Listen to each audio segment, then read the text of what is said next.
Hay relaciones internacionales que parecen difíciles de explicar. En 2017, Donald Trump y Kim Jong-un intercambiaban amenazas públicas. Trump hablaba de una respuesta de Estados Unidos con una fuerza que el mundo no había visto. Kim Jong-un, por su parte, continuaba desarrollando el programa nuclear y misilístico de Corea del Norte. Un año después, ocurrió algo que parecía casi imposible. Trump y Kim se sentaron frente a frente en Singapur. Después volvieron a encontrarse en 2019. Las negociaciones no produjeron el acuerdo que Estados Unidos buscaba y durante años no hubo una nueva cumbre. Pero ahora Trump vuelve a plantear la posibilidad de reunirse con Kim. Y, al mismo tiempo, Estados Unidos ha decidido reducir los ejercicios militares con Corea del Sur. Trump ha mencionado entre las razones el costo de esos ejercicios, su relación con Kim Jong-un y también la negativa de Seúl de acompañar a Estados Unidos en sus acciones contra Irán. Entonces aparece una pregunta que va mucho más allá de Trump y Kim. ¿Cómo puede una relación pasar de la confrontación extrema al diálogo y volver a acercarse años después? ¿Cambian los enemigos? ¿Cambian los principios? ¿O cambian los intereses y el cálculo del poder? Eso es lo que vamos a intentar comprender hoy. Empecemos por Corea. Estados Unidos y Corea del Sur mantienen desde hace décadas una alianza militar destinada, entre otras cosas, a disuadir una agresión de Corea del Norte. Los ejercicios militares conjuntos forman parte de esa estrategia, pero Estados Unidos acaba de reducirlos sustancialmente. La decisión ha generado preocupación en Corea del Sur porque esos ejercicios no solamente son de entrenamiento, también son una señal de capacidad militar y de compromiso con la defensa de su aliado. Al mismo tiempo, Trump ha vuelto a expresar intereses en reunirse con Kim Jong-un y Corea del Norte continúa desarrollando sus capacidades militares y nucleares. Las estimaciones sobre el tamaño exacto de su arsenal nuclear varían, pero hay un hecho que no depende de la cifra. Corea del Norte posee armas nucleares y ese dato cambia completamente el escenario, porque no estamos hablando simplemente de un país con el que Estados Unidos tiene diferencias ideológicas. Estamos hablando de un Estado que posee una capacidad de respuesta capaz de producir daños enormes. Por eso la pregunta ya no es solamente ¿qué quiere cada gobierno? También debemos preguntarnos ¿qué puede hacer cada uno y qué costo tendría hacerlo? Pensemos algo sencillo. Un niño de 10 años es mucho más grande que los demás. Puede imponerse fácilmente sobre los niños más pequeños. Pero aparece otro niño de su mismo tamaño y probablemente cambia su comportamiento. No necesariamente porque ahora lo considere su amigo, tampoco porque considere que tiene la razón, simplemente porque sabe que puede recibir una respuesta de igual magnitud. La relación de fuerzas cambió. Y cuando cambia la relación de fuerzas, cambia también el cálculo. En las relaciones internacionales ocurre algo parecido. El poder no solamente determina quién tiene la capacidad de atacar, también determina cuánto puede costar hacerlo. Por eso, una potencia militar puede comportarse de una manera frente a un país pequeño y de otra frente a una potencia nuclear. No solamente porque valore más a uno que a otro, sino porque las consecuencias son diferentes. Y ahí aparece una de las claves para entender Corea del Norte. Aquí aparece la lógica de la disuasión. Un Estado no necesita utilizar su capacidad militar para que esa capacidad influya. Puede bastar con que el adversario sepa que existe. Corea del Norte sabe que Estados Unidos tiene una capacidad militar muy superior, pero Estados Unidos también sabe que Corea del Norte puede producir una respuesta devastadora. Eso no hace iguales a ambos países, pero sí modifica el cálculo y genera una paradoja. Cuanto mayor es el riesgo de una confrontación, mayor puede ser también el incentivo para evitarla. Por eso, las grandes potencias pueden realizar demostraciones de fuerza y, al mismo tiempo, mantener canales de negociación. No necesariamente porque haya dejado de considerar al otro un adversario, sino porque la guerra tiene un costo que nadie puede ignorar. Aquí aparece otra pregunta incómoda. Estados Unidos sostiene principios democráticos y, al mismo tiempo, puede negociar con gobiernos que no comparten esos principios. ¿Eso significa que dejó de defender la democracia? No necesariamente, pero sí nos obliga a reconocer algo. La democracia no es el único elemento que determina la política exterior de una potencia.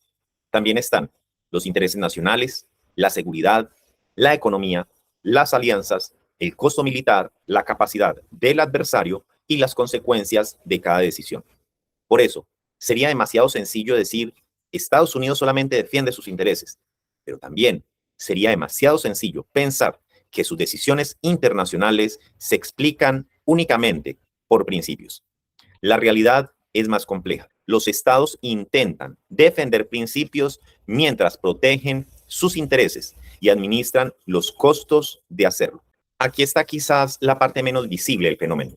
No basta con preguntarnos, ¿qué hizo Estados Unidos?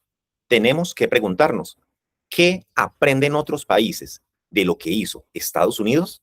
Si Corea del Norte desarrolla armas nucleares y esas armas aumentan enormemente el costo de atacarla, si además esa capacidad obliga a las grandes potencias a negociar, otros países podrían sacar una conclusión. Tener armas nucleares aumenta nuestra seguridad. Y ahí el problema deja de ser solamente Corea del Norte, porque otros estados podrían pensar en hacer lo mismo. Una decisión que disminuye el riesgo de una guerra hoy puede generar, paradójicamente, incentivos para aumentar la proliferación nuclear mañana. Y esa es una de las características más difíciles en la política internacional. Las decisiones no producen solamente consecuencias directas, también producen incentivos para que otros actúen de determinada manera. Hasta aquí hemos mirado principalmente a Estados Unidos y Corea del Norte, pero hay otro actor fundamental, el aliado. Corea del Sur necesita a Estados Unidos para su seguridad, pero Estados Unidos también tiene sus propios intereses. Y si Estados Unidos vincula públicamente una decisión sobre ejercicios militares con la posición de Seúl frente a Irán, aparece una pregunta legítima para el aliado. ¿Qué ocurre cuando nuestros intereses dejan de coincidir? Eso no significa que la alianza haya desaparecido. Tampoco significa que Corea del Sur deba romper con Estados Unidos. Significa algo sencillo. Una alianza necesita confianza y previsibilidad. Cuando las prioridades del aliado pueden cambiar, cada país tiene que pensar también en su propia capacidad. Y no solamente Japón. Otros aliados de Estados Unidos también observan. Porque una alianza no consiste únicamente en saber quién es nuestro aliado cuando todos estamos de acuerdo. También consiste en saber qué ocurre cuando aparecen diferencias. Y aquí surge una cuestión estratégica. ¿Puede un país confiar en otro y, al mismo tiempo, prepararse para el día en que sus intereses no coincidan? La respuesta no tiene por qué romper la alianza. La respuesta puede ser fortalecer las propias capacidades, diversificar relaciones, aumentar la autonomía y conservar capacidad de decisión. Porque cooperar no significa entregar completamente nuestra seguridad a otro. Ahora podemos regresar a la pregunta del título. ¿Kim Jong-un es el nuevo mejor amigo de Trump? Probablemente esa pregunta utiliza una categoría demasiado sencilla, porque Trump y Kim fueron enemigos declarados. Después se convirtieron en interlocutores, construyeron una relación personal. Las negociaciones fracasaron y ahora Trump vuelve a buscar un encuentro. Eso nos muestra algo. Una relación personal puede facilitar una negociación, pero no elimina los intereses nacionales. Y esto es importante porque incluso Corea del Norte ha dejado claro que una buena relación personal entre los dos líderes no significa que sus intereses estratégicos estén subordinados a esa relación. Por eso, quizá la pregunta correcta no sea, ¿son amigos? Sino, ¿qué intereses coinciden hoy? ¿Y cuáles podrían dejar de coincidir mañana? Hay otra enseñanza que no deberíamos pasar por alto. Los estados tienen intereses nacionales y las grandes potencias actúan permanentemente para protegerlos. Estados Unidos lo hace, China lo hace, Rusia lo hace. Eso no significa que todo lo que hagan sea correcto. Tampoco significa que debamos compartir sus decisiones. Significa reconocer una realidad fundamental. Cada estado procura proteger aquello que considera esencial para su seguridad, su economía, su estabilidad y el bienestar de sus ciudadanos. Y precisamente por eso, los demás estados también deberían hacerlo. Colombia debería tener como prioridad defender sus propios intereses, no los intereses de Estados Unidos, no los de China, no los de Rusia, los intereses de Colombia. Eso no significa aislarse, no significa romper alianzas, no significa enfrentarse con otras potencias. Significa saber qué le conviene al país y tener la capacidad de defenderlo. Porque podemos coincidir con otra nación en determinados asuntos. Podemos cooperar, podemos construir alianzas, podemos defender intereses comunes, pero una cosa no debería confundirse con la otra. Compartir intereses con otro estado no significa convertir los intereses del otro en los propios. Reiteramos, Estados Unidos defiende sus intereses. China defiende sus intereses. Rusia defiende sus intereses. Y Colombia también debería defender los suyos. Porque ningún Estado puede delegar en otro la responsabilidad fundamental de proteger a sus propios ciudadanos. Y quizás esa sea la idea que debemos conservar. La verdadera cooperación entre estados no consiste en que uno renuncie a sus intereses para favorecer al otro. Consiste en encontrar intereses que ambos puedan defender sin renunciar a los propios. Hay una última enseñanza, y quizás sea la más dura de todas. Ningún país debería poner su futuro en manos de una potencia extranjera. No a ojos cerrados, no sobre la base de una amistad personal, no porque durante años haya existido una alianza, tampoco porque hoy nuestros intereses coinciden, porque debemos asumir una realidad. Ninguna potencia va a poner los intereses de otro país por encima de los propios. Estados Unidos no lo hará, China no lo hará, Rusia no lo hará y ningún otro país debería esperarlo. Por eso, Corea del Sur y Japón no deberían interpretar lo que está ocurriendo como una traición ni como el fin de una alianza. Deberían aprender de ella. Una alianza es valiosa, una cooperación es necesaria y un aliado puede ser fundamental, pero un país no puede depender completamente de otro, ni esperar que sus intereses sean defendidos siempre por otro, porque las alianzas pueden cambiar, los intereses pueden cambiar, los gobiernos pueden cambiar y cuando cambian, un país que ha conservado capacidad propia tiene opciones. Por eso hay algo más que los estados deberían comprender. Deberían procurar mantener relaciones con todas las potencias que sea posible. No porque piensen igual, no porque aprueben todo lo que hacen, sino porque mantener abiertas varias relaciones aumenta la capacidad de decisión de un país. Un país tampoco debería aceptar fácilmente que una potencia le diga, con nosotros sí, pero con ellos no. Porque cuando una potencia empieza a decidir con quién puede relacionarse otro estado, también empieza a limitar su margen de decisión. Y ahí aparece una regla fundamental. Relacionarse con varias potencias no significa ser enemigo de ninguna.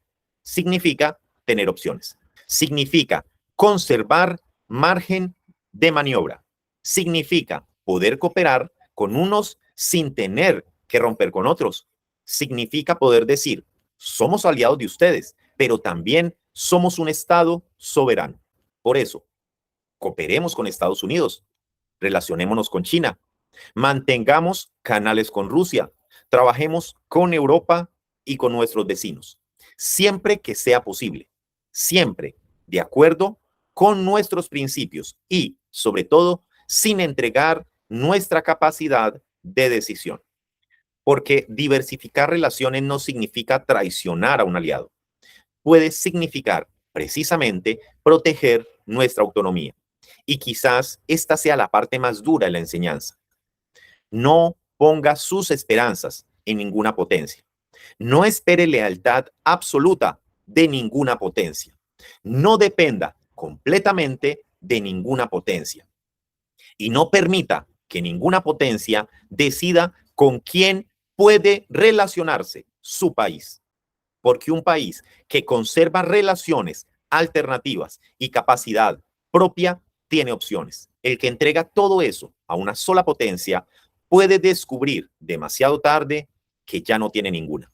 Y entonces, el caso deja de ser solamente Corea, porque hay una enseñanza que puede servirle a cualquier estado. No necesitamos pensar igual para relacionarnos. Relacionarnos no significa aprobar. Aliarnos no significa defender. Y sobre todo, ningún Estado debería entregar a otro la responsabilidad de decidir su propio futuro. Porque los presidentes pasan, los gobiernos cambian, las alianzas evolucionan, los intereses se transforman, pero los estados permanecen. Por eso, un estado puede tener aliados, defender principios y mantener relaciones con países muy diferentes. pero hay una responsabilidad que ningún Estado puede delegar en otro: proteger a sus ciudadanos y defender sus intereses nacionales. Muchas gracias por acompañarnos. Lo leemos en los comentarios. Hasta una próxima edición del Análisis del Día.